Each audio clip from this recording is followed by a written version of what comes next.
holidays are the most sleepless time of the year. Yeah, so the holidays, of course, you're just kind of bombarded with all these different things you're dealing with between the travel, the shopping, the stress. Getting some Z's can be so tough. Joining us in studio this morning is Lauri Leadley, and she's president of Valley Sleep Center. Lauri, good morning. Hi, Lauri. Good morning. How are It's you? good to see you again. Thank you for having me on. Why is it so hard to get sleep during the holidays? You know, it's our stress level. Our brains are continually thinking about all the things that we need to do. So I have some great tips for you guys for the holiday season.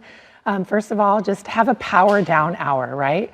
Make sure that you're spending that time disconnecting from your electronics, no TVs, no computers, and get that power down hour. Take a Right before bed, you're talking Yeah, right about? before, like an hour before bed. Okay. Take a hot shower or a hot bath. Oh, yeah. Because when you step out, first of all, that's relaxing. But when you step out of that hot bath or shower, our body temperatures drop, which increases melatonin naturally, right? So does dark. So you want to have that calming, cool environment. We recommend sleeping at 60 to 67 degrees in your room. That's which chilly. is super nice. Yeah, We it can do is. that this time of year very easily, right? During the summer, it's a little harder. But those are just some great tips for making sure that you have that calming bedtime routine. So melatonin, teas, chamomile, lavender, just get that nice routine going for yourself so that you'll be nice and rested for your guests, right? So we love to have guests over the holidays, and Yeah. I do too. And I have a couple of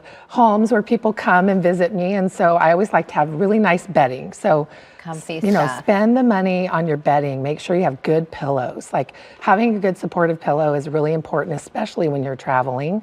And have some kind of like white noise, or maybe when you do your Wi-Fi, you also have like an app they can download just to help separate kind of the different noises. Like a white noise machine almost. Yeah, and make sure your guests have separate sleeping spaces, whatever you can do. And if it's noisy at one of your places, maybe you're by a freeway, use that sound app or the white noise.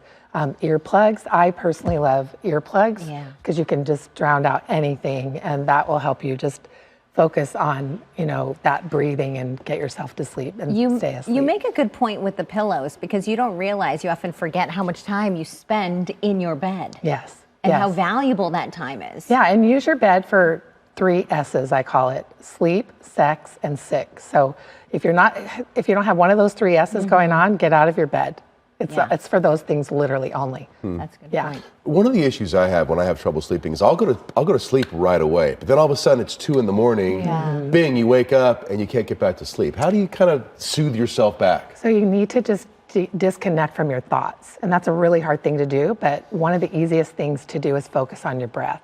So or imagine yourself, use imagery, imagine yourself doing something you love to do. Like a lot of my men are golfers, and so I'll say, imagine yourself playing, you know, your favorite hole at Pebble Beach or somewhere. I mean, you probably won't make it to the next hole. So Troy loves golf. Yeah. I haven't played in a while. Okay, but see what I'm saying? So you take yourself away from what you're thinking about and think about something that is beautiful and that you love to do.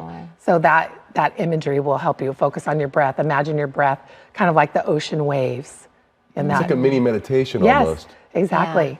And what about sleep for kids? Yeah, sleep for kids. I was just going to say, that leads me into kids. So kids this time of year is really important. They're out of school, right? Post your family's agenda somehow, like on a whiteboard, an iPad. Maintain their bedtime routine. Again, that power down hour can also be a brain dump hour. Have a worry jar or a worry journal, and have your kids write down their worries or whatever happened during the day, and put them in the jar, write them down in that journal, but also have another journal or another jar for gratitude. Yeah, that's really and important. end the night before they go to sleep with maybe 3 things that they're grateful for.